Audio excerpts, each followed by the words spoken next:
দেৰিকৈ হ'লেও ইয়ালৈ উঠি আহি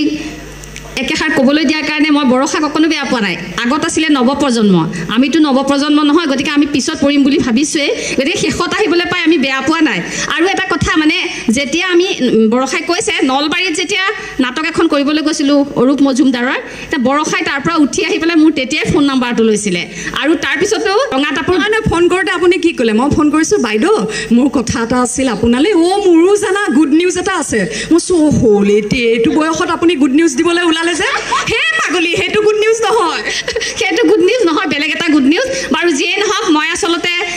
এই মুহূৰ্তত এই মঞ্চত উঠিবলৈ পাই অশেষ ধন্য মানিছোঁ আৰু বৰষা আৰু বিশেষকৈ ভাস্কৰক লগতে আমাৰ অশোক কুমাৰ বিষয়া আৰু হেপিমণি বিষয়া বাইদেউ অংকুৰ বিষয়া সকলোকে ধন্যবাদ জনাইছোঁ এই গোটেই গ্ৰুপটো